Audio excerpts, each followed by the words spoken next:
Hello everyone, आप सभी का स्वागत है अपने इस चैनल एडू वर्क में। हमने आइडियलिज़म और उस पे आधारित शिक्षा को देखा, उसके बारे में पढ़ा। अब आज से हम नेचुरलिज़म यानी प्रकृतिवाद की तरफ मूव ऑन करेंगे और इसके बारे में जानेंगे कि नेचुरलिज़म से पे आधारित शिक्षा जो है वो कैसी होती है और प्रकृतिवाद बेसिकली होता क्या है। तो आज के इस लेक्चर में हम प्रकृतिवाद और उसके तत्व मीमांसा के बारे में पढ़ेंगे। तो आइए शुरू करते हैं। तो सबसे पहले तो ये वेल नोन है कि प्रकृतिवाद जो है वो रूसो की देन है। रूसो को ही लगता था कि आदर्शवाद या सुपर नेचुरल थिंग्स नहीं होती है, प्रकृति जो हमें दिखाई दे रही है प्रत्यक्ष रूप से वही है, और सारे बालकों को अपने प्रकृति के अनुसार ही पढ़ना चाहिए और अपने विकास के पथ पे आगे बढ़ना चाहिए, ताकि वो खुद को एक नेचुरल सेटिंग में अपने अंदर जो नेचुरली उनके अंदर जो भी गुण हैं उसे विकसित कर सके और उन्हें प्रॉपर तरीके से नर्चर कर सके। और शिक्षा से रिलेट सबसे पहले प्रकृतिवाद को हर्बर्ट स्पेंसर जी ने किया। हर्बर्ट स्पेंसर ने ही शिक्षा और प्रकृतिवाद को एक साथ कोरिलेट करके शिक्षा का जो मॉडल दिया कि प्रकृतिवादी जो है अगर शिक्षा में करिकुलम और मेथड्स ये सब डालेंगे तो किस तरीके से डालेंगे, ये सारी बातें हर्बर्ट स्पेंसर जी ने बताई। इसके अलावा जो प्रकृतिवाद है वो पदार्थ और प्रकृति दो चीज़ों को मूल तत्व मानता है। पदार्थ और प्रकृति यानी कि पदार्थ और ऊर्जा को मूल्य मानता है। प्रकृति के अंदर पदार्थ और ऊर्जा दो ही चीज़ों को ये मूल्य मानता है। इसीलिए प्रकृतिवाद के बाद जो है फिजिक्स यानी भौतिकवाद का ज़्यादा अच्छी तरीके से उदय हुआ। और ये जो प्रकृतिवाद है वो बेसिकली 18वीं शताब्दी में सामने आया। 18वीं शताब्दी में इसका एवोल्यूशन हुआ। और इसके अलावा प्रकृतिवादी दर्शन को मस्तिष्क को जो है ये प्रकृतिवादी एक पदार्थ के रूप में मानते थे। और इसके अलावा जो हमारा जो शरीर है वो ऊर्जा से मिलकर बना हुआ है, 5 तरीके की ऊर्जाओं से। क्षितिज, जल, पावक, गगन और समीर। यानी कि क्षितिज यानी पृथ्वी यानी कि सॉइल से, और जल यानी पानी से, और पावक यानी आग से मिलकर के जो फायर होता है, और गगन यानी कि आकाश तत्व हमारे अंदर होता है, और समीर यानी कि हमारे अंदर एयर तत्व यानी हवा भी होती है।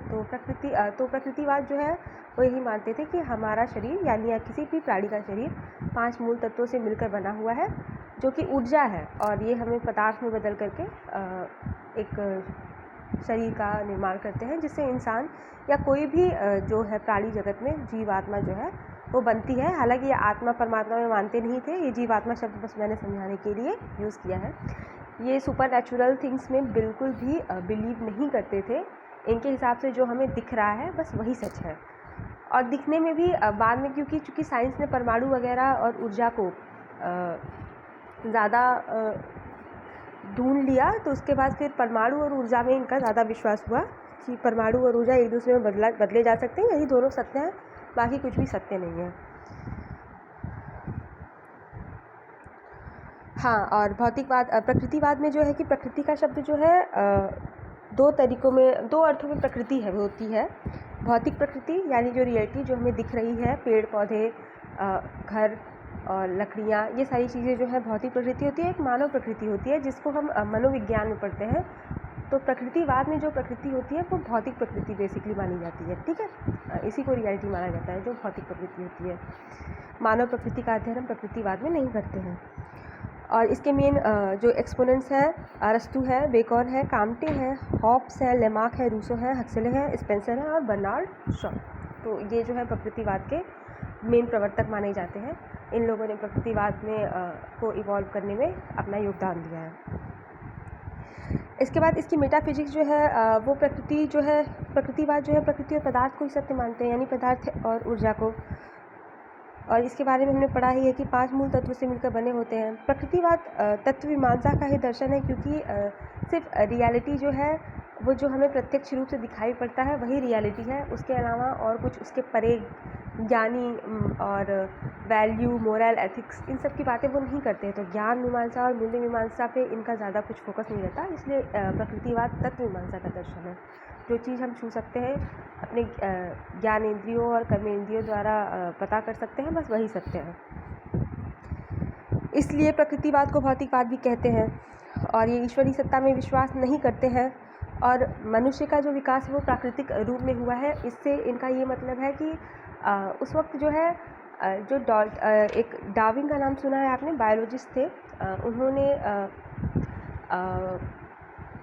विकासवाद की जो है स्थापना की। तो उन्होंने बताया कि सर्वाइवल ऑफ द फिटेस्ट, या फिर सबसे पहले इसे हिंदी में समझा जाए तो उनके अनुसार सबसे पहले जो है छोटे छोटे जीव जंतु आए जो कि बहुत ही सिंपल स्ट्रक्चर के थे, फिर उससे धीरे धीरे पेड़ पौधे बने और उसके बाद फिर दूसरे जंतु बने, फिर थोड़े कॉम्प्लेक्स स्ट्रक्चर्स बनने शुरू हुए और भी अलग अलग एनिमल्स आए जो कि बंदर या फिर चिंपैंजीज जो भी बने। उसके बाद धीरे धीरे मानव का विकास हुआ। तो डार्विन ने ये बताया था कि विकास के जो है वो एक प्राकृतिक प्रक्रिया है, यानी मनुष्य कोई भगवान की देन नहीं है।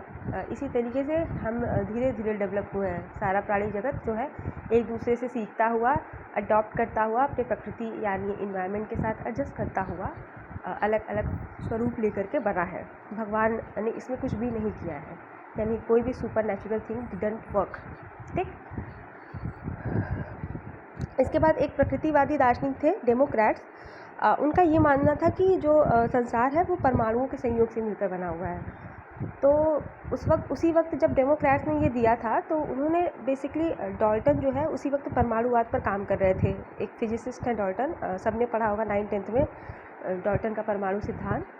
तो उन्होंने परमाणु की खोज की कि बहुत छोटे छोटे जो होते हैं पदार्थ होते हैं वो छोटे छोटे कणों से मिलकर बने होते हैं, उसे परमाणु कहते हैं। तो डेमोक्रेट्स भी इसी बात को मानते थे और इसी को प्रकृतिवाद में भी उन्होंने स्थान दिया कि परमाणु जो है वो पदार्थ जो है सारे परमाणुओं से मिलकर बने होते हैं और परमाणु जो है वो बाद में ऊर्जा में बदल सकते हैं। तो साइंस को काफ़ी ज़्यादा इस प्रकृतिवाद में रोल दिया गया है, यानी इसकी मेटाफिजिक्स बेसिकली भौतिकवादी यानी साइंस को भी हम मान सकते हैं। और इनके हिसाब से जो मनुष्य का शरीर है वही क्रियाशील तत्व होता है, उसी से कुछ भी हम बन सकते हैं या बिगड़ सकते हैं, अपना कर्म कर सकते हैं। न ही कोई पहला जन्म होता है, न कोई आगे का जन्म होता है, न ही कोई आत्मा है, न ही कोई परमात्मा है। आत्मा की जगह इन्होंने ऊर्जा के सिद्धांत को बताया कि मनुष्य के शरीर जो कि पदार्थ से बना होता है उसके अंदर एनर्जी होती है, तो उसकी जगह उन्होंने एनर्जी को दिया। और जब एनर्जी जो है वो पदार्थ से हट जाती है तो फिर पदार्थ अपने मूल स्वरूप में आ जाता है जिन 5 तत्वों से मिलकर बना रहता है। तो बेसिकली सारा जो भी संचरण होता है E=mc² पे काम करता है आइंस्टाइन के हिसाब से, और प्रकृतिवादियों के हिसाब से भी इसी पे काम करता है कि ऊर्जा पदार्थ में और पदार्थ ऊर्जा में बदलती रहती है।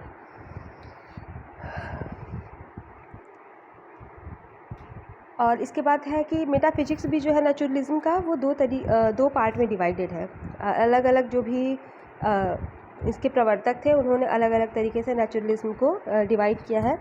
तो सबसे पहले सरल प्रकृतिवाद है, उसके बाद क्रिटिकल नेचुरलिज्म या समीक्षात्मक प्रकृतिवाद है। तो सरल प्रकृतिवाद में क्या है कि वही बातें की गई है जो प्रकृतिवाद में मूल तत्व माना गया है पदार्थ और ऊर्जा का। तो इसे सरल प्रकृतिवाद को 2 पार्ट में डिवाइड किया गया है, इसीलिए भौतिकवाद और ऊर्जावाद। भौतिकवाद यानी कि जो भी परमाणु जो भी हम छू सकते हैं, जो भी हम देख सकते हैं वही प्रकृति है। और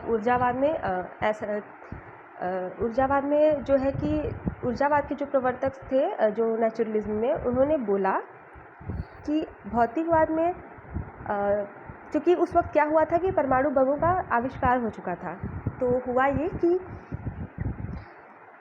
ऊर्जावाद वालों ने बोला कि जो भौतिकवाद है वो परमाणु बम अगर अभी जो है एक्सप्लोड कर दिया जाए तो पूरा भौतिक जगत जो है वो ख़त्म हो जाएगा, परंतु ऊर्जा रह जाती है। ऊर्जा को ख़त्म नहीं कर सकता कोई भी परमाणु संयंत्र, और ऐसा कोई भी चीज़ अभी बना नहीं है। तो ऊर्जावाद जो है वो ऊर्जा में भी विश्वास करते थे कि ठीक है भौतिकता तो है पर ऊर्जा अंतिम सत्य है। ऊर्जावाद जो है ऊर्जा को ही अंतिम सत्य मानते थे कि इसे अभी कोई भी ऐसा टूल डेवलप नहीं हुआ है, नहीं होगा जो ऊर्जा को ख़त्म कर सकता है। कोई भी मैटर सिर्फ ख़त्म कर सकता है किसी भी संयंत्र से, चाहे वो परमाणु बम हो, चाहे वो अणु बम हो, एटॉमिक न्यूक्लियर कोई भी बम हो, ऊर्जा को ख़त्म नहीं कर सकता, बल्कि वो सिर्फ मटेरियल वर्ल्ड का ही विनाश कर सकता है। तो ऊर्जावाद वालों ने ऊर्जा को भी अंतिम सत्य माना। इसके अलावा समीक्षात्मक प्रकृतिवाद थी जो दूसरा काइंड था। समीक्षात्मक प्रकृतिवाद के जो एक्सपोनेंट्स थे वो ये मानते थे कि जो भी हमें दिखाई दे रहा है उसी को आपस में हम रिलेट करेंगे, देखेंगे क्या है सत्य क्या है गलत, कंपेयर करेंगे और उसी हिसाब से हम समीक्षा कर सही मानेंगे कि ठीक है यही चीज़ें प्रकृति में इंक्लूड होती हैं। कुल मिलाकर के जो दिखाई देता है, जो हमारे प्रत्यक्ष है, इसे इसलिए प्रत्यक्षवाद भी कहते हैं समीक्षात्मक प्रकृतिवाद को। जो भी दिखाई देता है बस वही अंतिम सत्य है।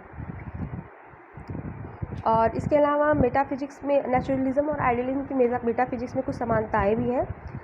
दोनों ही मनुष्य को ही श्रेष्ठ मानते हैं। प्रकृतिवाद ये मानता है कि मनुष्य जो है वो सर्वोत्तम रचना है। इतने सारे जो डार्विन के हिसाब से जो भी इवोल्यूशन हुआ छोटे छोटे जीव जंतु से मनुष्य तक, तो मनुष्य जो है वो सबसे ज़्यादा जो है अच्छा वाला अच्छी क्रिएटिविटी है प्रकृति की। सबसे उच्च सर्वोच्च मनुष्य का ही मस्तिष्क है, इसलिए मनुष्य ही श्रेष्ठ है। तो आदर्शवाद यही मानता है कि मनुष्य श्रेष्ठ है सबसे ज़्यादा। दूसरा, बालक का स्वाभाविक विकास को महत्व दिया गया। प्रकृतिवाद में भी यही कहा गया कि अपने पर्यावरण में जो मूल पर्यावरण है उसको उसी में रखा जाए और वहीं पे बच्चा जो है वो अच्छे से सीख सके, अपने स्वाभाविक रूप से अपने स्वाभाविकता को बढ़ा सके, कल्टीवेट कर सके, अपने अंदर जो भी उसके गुण पहले से हैं अच्छे मौजूद उन्हें। और मानव के व्यक्तित्व पर दोनों ही बल देते हैं कि एक अच्छा मानव का व्यक्तित्व जो है कि बनेगा तभी अच्छे से ज्ञान का संचार हो सकेगा। और विकास की प्रक्रिया में विश्वास, अभी मैंने बताया ही कि आइडियलिज्म भी विकास के प्रक्रिया में ही विश्वास करते थे कि विचार जगत से ही धीरे धीरे मनुष्य जगत आया। और नेचुरलिज्म भी यही है, बस तरीका अलग है कि छोटे छोटे जो सिंपल स्ट्रक्चर्स थे उससे कॉम्प्लेक्स स्ट्रक्चर्स बने। तो इसका तत्व मीमांसा प्रकृतिवाद का यही तक था। इसके बाद वाले वीडियो में हम इसकी ज्ञान मीमांसा और मूल्य मीमांसा के बारे में पढ़ेंगे। Thank you so much.